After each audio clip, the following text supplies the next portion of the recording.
Assalamualaikum warahmatullahi wabarakatuh. Alhamdulillah wa syukrulillah. Pada kesempatan kali ini, saya akan kembali lagi membagikan biografi ulama besar Indonesia. Beliau bernama Kiai Hasan Genggong, kiai spiritual berdirinya NU. Bagi kalangan masyarakat Jawa Timur, sosok Kiai Haji Hasan Sepuh atau biasa dipanggil Kiai Hasan Genggong, Kecamatan Pajarakan, Kabupaten Probolinggo, tentulah tidak asing. Pria yang memiliki nama lahir Muhammad Hasan, dikenal sebagai tokoh spiritual, ulama besar, serta pendiri pesantren besar yang lembut, ringan tangan, dan memiliki empati tinggi terhadap sesama. Kiai Hasan Genggong lahir pada 27 Rajab 1259 Hijriah, atau tanggal 23 Agustus tahun 1840 Masehi, bertepatan dengan peringatan Isra Miraj Nabi Muhammad. Meski terlahir sebagai anak tukang pembuat genting di Desa Sentong, Kecamatan Krejengan, Kabupaten Probolinggo, tidak serta-merta menyurutkan Muhammad Hasan dalam menuntut ilmu. Jejak kesantrian Kiai Hasan Genggong dimulai sejak usia belia sampai dewasa. Dari mondok di sejumlah pesantren di tanah air, berlanjut nyantri ke Makkah dan Madinah. Selepas menuntaskan belajar, Kiai Hasan Genggong diambil menantu oleh pendiri pesantren Zainul Hasan Genggong, yaitu Kiai Haji Zainul Abidin, sebuah pesantren yang berdiri sejak 1839 Masehi.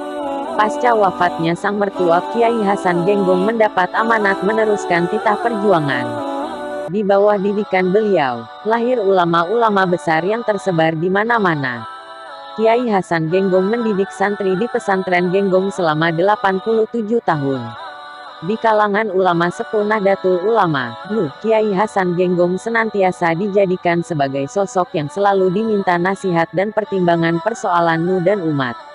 Saat proses awal pendirian organisasi NU, almarhum Kiai Hasan Genggong juga diminta pendapat dan nasihat oleh Kiai Haji Wahab Hasbullah, Kiai Haji Asad Syamsul Arifin, dan para pendiri NU yang lain atas rekomendasi dari Syekhona Kholil Bangkalan dan Hadratus Syekh Kiai Haji Hashim Asy'ari. Kiai Hasan Sepuh yang dikenal sebagai sosok ulama dengan kezuhudannya, selalu menjadi tempat rujukan ketika ulama pendiri NU akan mengambil keputusan. Ketika NU lahir pada 1926, pada saat bumi Nusantara masih dicengkeram penjajah Belanda, Kiai Hasan Genggong menjadikan pesantren Genggong sebagai basis perjuangan kemerdekaan.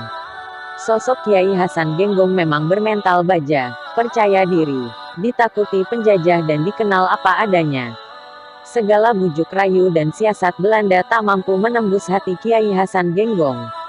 Suatu ketika, ada seorang ulama yang sowan ke Kiai Hasan Genggong, berniat tabayun mengenai hukum melawan penjajah.